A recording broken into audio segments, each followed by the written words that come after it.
We're talking Arsenal. They're in the Champions League, a massive game tonight against Bayern Munich, live on talkSPORT, as is Man City away at the Bernabeu against Real Madrid. We'll talk them in the next hour. It's Kai Havertz we're going to concentrate on now. 03717 223344 is the number. Greg, the Arsenal fan, has dialed. Hi, Greg. How are you? Afternoon, gents. All right? I'm good. Very well. Good, are you well? Yeah, very well. Thank you. Getting that nice, nervous, excitable energy ready for tonight. Yes. Are you going to the game? I'm not, unfortunately. Okay. Oh, no. Why? Just it's impossible to get tickets, so house to myself.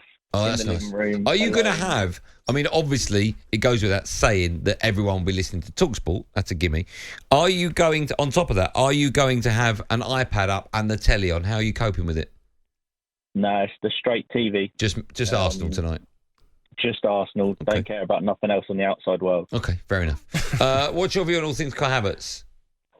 To be honest, it's one of those where I stopped questioning Arteta's signings a long time ago. If you think back, like when Ramsdale was bought, Ben White was bought for 50 million.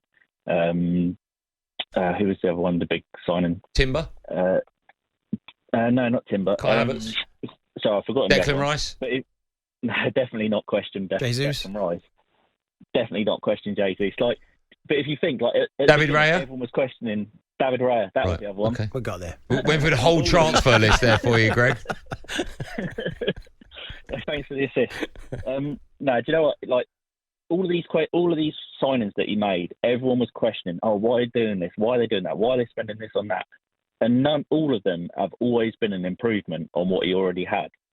So if Arteta saw something in Kai Havertz that he could unlock and turn him into the player that he really wanted, and everyone was like, oh, he's going to replace Xhaka. Well, no, he's way beyond that. He's forward thinking. He's not running back. Greg, got the leg. Greg, all I'll say is, right, and I agree with you, but all I'll say is you haven't won anything yet. Yeah. Yeah, but you haven't, right? If you finish the season without a trophy, are you still going to go, everyone was questioning Arteta, now look, and you go, oh, he hasn't won anything. It's a big season.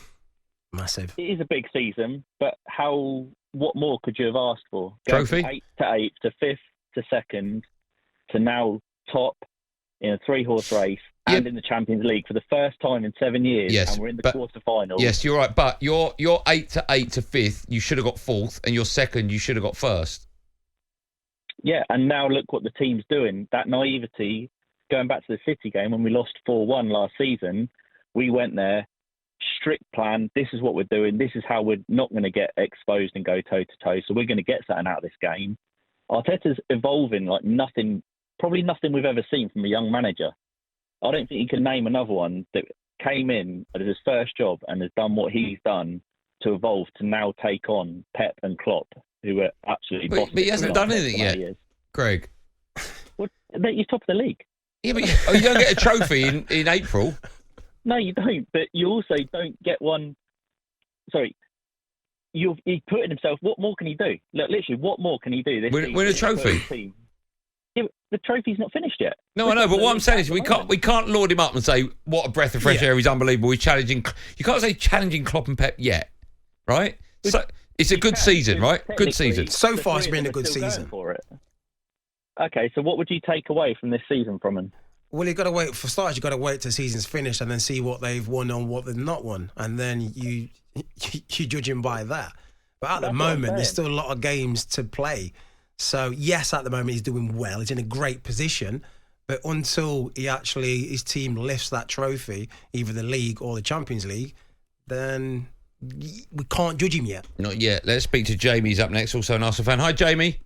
Hi, mate. How you doing? I'm great. How are you today?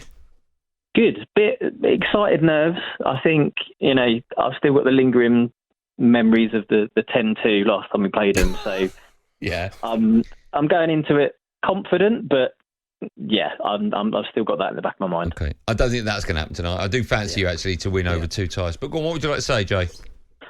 Just about Kai Havertz, really. Like I think, like everyone, when we signed him, it was originally. I think everyone saw him as the Xhaka replacement.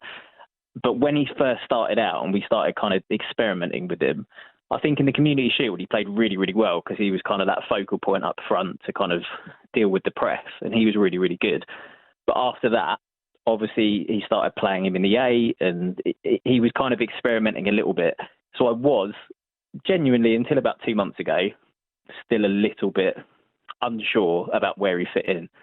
But I think he's now one of the first names on the team sheet. Him up front, he provides so much for us in terms of a focal point if we are, being penned in and we want to push it up the pitch. I think with David Raya coming in as well, with his passing ability, he's such a good target man.